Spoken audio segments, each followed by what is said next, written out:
बिस्मिल्लाहिर्रहमानिर्रहीम। तो उस तालिब इल्म ने एक मरतबा सोचना शुरू किया। हम और आपका जहन तो इतना ही है, एक मरतबा सोचता है कि बीबी का एहतराम, बीबी की अजमत अपनी जगह, मगर इतनी बड़ी अजमत है तो उसकी कोई खास वजह होनी चाहिए। कहता है कि जब वो सो गया तो ख्वाब के अंदर मिर्ज़ा कुम्मी आए। मिर्ज़ा कुम्मी कौन?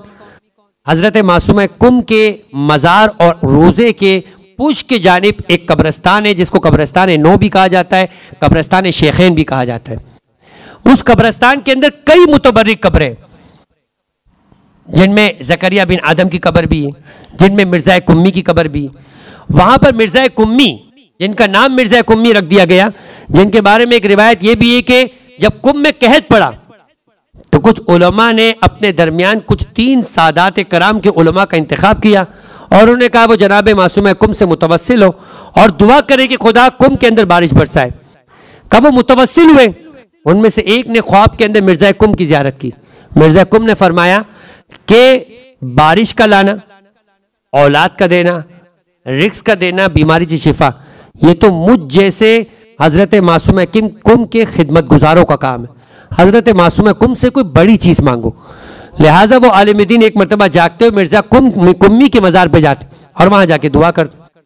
दुआ करने के बाद बारिश हो गई तो उनमें से एक ने यह कहा कि जिसने मिर्ज़ा कुम्मी को ख्वाब में देखा था कि हम मिर्ज़ा कुम्मी से पूछना तो भूल गए कि उन्होंने कहा कि रिस्क का देना हो, औलाद का देना हो, बारिश का तलब करना हो, बीमारी हो तो शिफा हो। इन कामों के लिए मिर्ज़ा कुम्मी बोलते हैं छोटे छोटे काम है, इसके लिए जनाबे मासूम कुम को जहमत मत दो। मगर हम ये पूछना भूल गए कि जनाबे मासूम कुम से फिर क्या मांगना चाहिए। जनाबे मासूम कुम का मकाम बड़ा है, उनसे क्या मांगे कि फिर उनकी बेअदबी ना हो, उनकी तौहीन ना हो, तो वहां जाकर क्या तलब करें।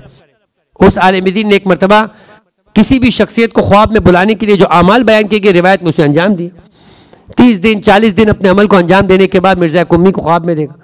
मिर्ज़ा कुम्मी ने कहा फिर तुमने गलती की, ये 30 दिन और 40 दिन अमल करने की क्या जरूरत थी, मेरी कब्र पे आ जाते मैं तुम्हें वैसे ही जवाब दे देता।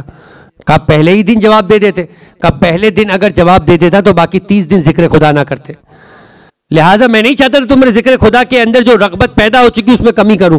अब जब तुम अमल करना ही शुरू कर चुके हो तो अपने अमल को पूरा करो। कहा अच्छा ये तो बताओ कि मैं, आपने कहा कि रिस्क मांगना हो, आपने कहा कि औलाद तलब करना हो, आपने कहा कि शफा तलब करनी हो, आपने कहा कि बारिश तलब करनी हो, तो मैं आपके तवस्सुल से बात कर लिया करूं क्योंकि आपको खिदमत हजरत मासूमा की निस्बत इतनी बड़ी सआदत मिल चुकी है। तो आप ये तो बताइए कि हजरत मासूम कुम से क्या मांगा जाए। का रोज हजरत मासूम कुम की जियारत करते हो फिर भी सवाल करते हो क्या मांगा जाए। जियारत में क्या कहते हो, या फातिमा तो इश्फ़ईली फिल जन्ना, फातिमा का हक ये हजरत मासूम कुम का, इनसे जन्नत के लिए शफाअत को तलब करते हुए नजर आओ।